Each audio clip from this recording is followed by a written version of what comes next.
सही से लिखा। सवाल ये है कि जो भगवान व्यास है, भगवान कहा गया ना, नाम क्या दिया? वि माने विशेष, आस माने बैठ गया। तो दुनिया में ऐसी कौन सी आत्मा है, एक का नाम बताओ जो खास इसीलिए बैठ जाती है? ज्ञान के लिए है। शिव बाप है, शंकर बताओ। बुद्धि में समाये गया हो तो शंकर देहधारी है कि निराकारी आत्मा है? पहले क्या है? पहले तो पुरुषार्थी है ना। हाँ, और शिव तो हमेशा आत्मा है। तो शिव आकर के बैठता है, पहले पहले वो ही बैठता है ना। किसके लिए? किस काम के है? किस काम के लिए बैठता है?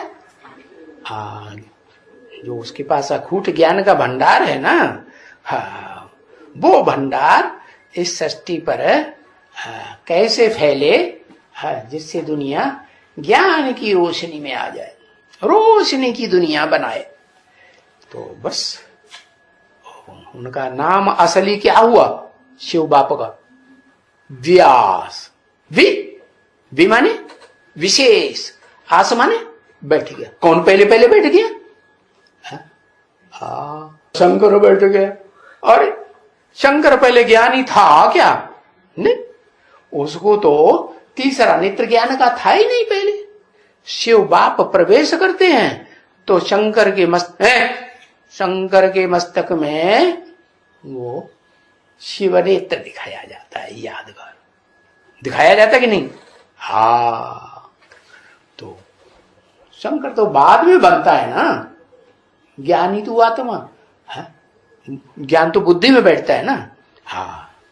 तो बताया बुद्धिमान नरार्जुन, वो ही शंकर की आत्मा, वो ही आदम की आत्मा, वो ही अर्जुन की आत्मा है।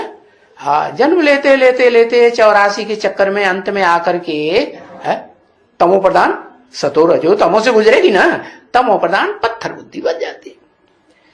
तो अलौकिक दिव्य कर्म जो है वो सबसे पहले कौन सी आत्मा करके दिखाती है? शिव। उसके बाद जो शिव समान बनती है वो दिखाती है। कौन बनती है? उसका नाम शिव के साथ जोड़ा जाता है। वो बड़ा बच्चा हो गया ना। बड़ा बच्चा कौन? लौकिक दुनिया में जो देह से पैदा होता है पहले, जो बड़ा बच्चा। और लौकिक दुनिया में जो ज्ञान में ज्यादा होशियार हो जाए सो बड़ा बच्चा। तो शिव बाप तो क्या है? अकूट ज्ञान का भंडार है। निराकार है तो निराकारी शक्ति ही उसमें होगी ना। तो निराकारी शक्ति ज्ञान का अकूट भंडार है।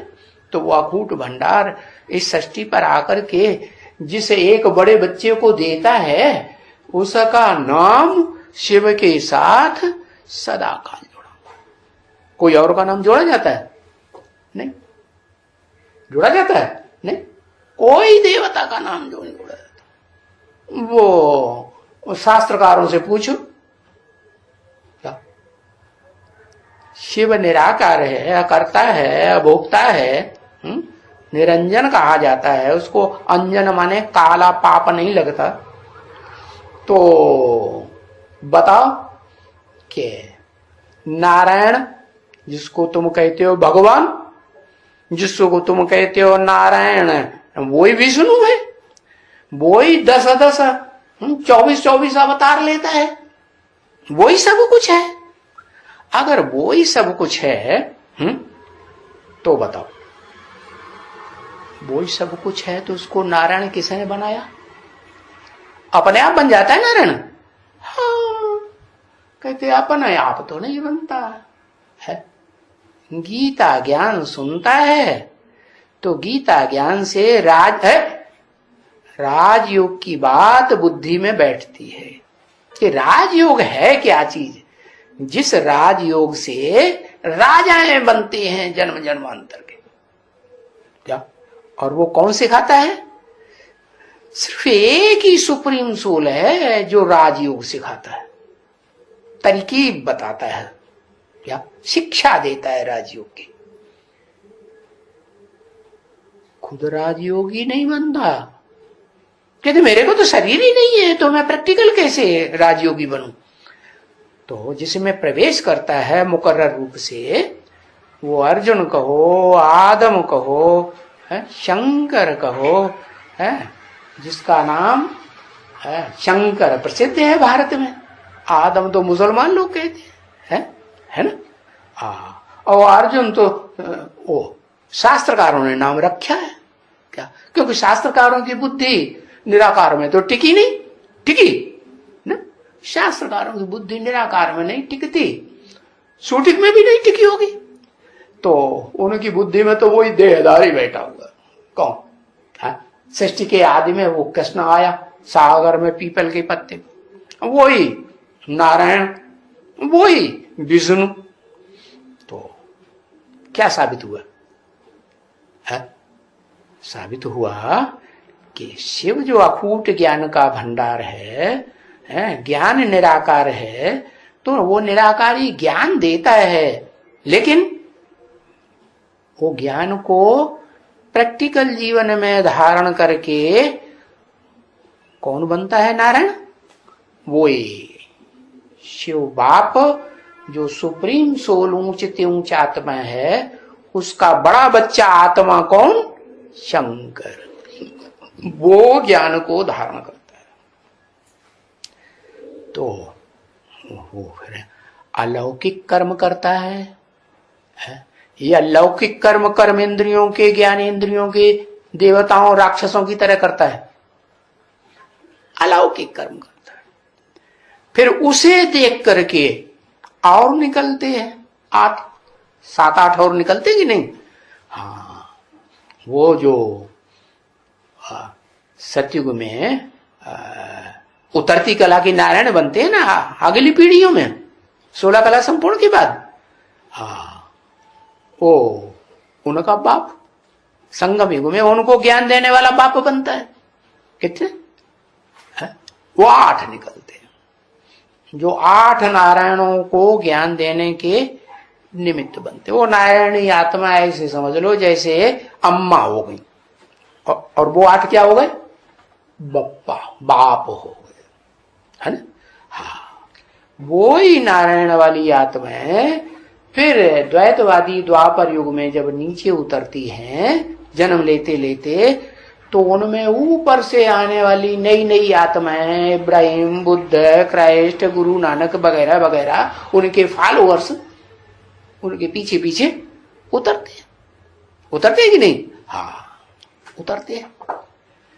तो वो जिनमें प्रवेश करते हैं वो तो वही देवात्माएं हैं। देवात्माएं कमजोर होती है या राक्षसी आत्माएं कमजोर होती है? हाँ, देवताएं कमजोर होते हैं और राक्षस, हाँ, जो द्वैतवादी दुनिया के द्वैतवाद फैलाते हैं ना, वो तो बड़े पावरफुल होते हैं। क्यों पावरफुल होते हैं? हाँ? आत्मा होती है, तपस्या करते हैं। अच्छा, देवताएं तपस्या ही नहीं करते है? देवताएं आत्मा को याद नहीं करते। आत्मा को याद करना ही तो तपस्या है। ऐसे थोड़े ही उल्टे लटक जाओ तो तपस्या है? हाँ, निराकारी उपासी होते हैं। हाँ, ये बात है कि जो राक्षसी आत्माएं होती हैं या राक्षसी धर्म में कन्वर्ट होने वाली देव आत्माएं होती हैं, वो भी तो एक तरह की राक्षस हो गई ना, है ना। वो निराकार को ज्यादा लंबे समय तक याद करती है। क्या? हाँ, अब जब वो धर्मराज का डंडा पिटता है ना, तब उनकी समझ में आता है क्या, अरे हाँ, ये तो हमने गलती कर दी। क्या वो निराकार कैसे नई दुनिया बनाएगा? कैसे नर को नारायण कैसे बनाएगा? नहीं बनाएगा। नर को ज्ञान देगा। अरे नर ही तो ज्ञान समझेगा, नर माने मनुष्य। नर ज्ञान समझेगा तभी ही तो उस ज्ञान को समझ करके है और बाप को याद करेगा। कौन से बाप को याद करेगा? जो अव्वल नंबर नर बनेगा, नारायण बनेगा नर से, वो तो आत्मा बन के आत्मा के बाप को एक्यूरेट याद करे। आत्मा खुद जब तक न बने तब तक एक्यूरेट बाप को याद नहीं कर सकता।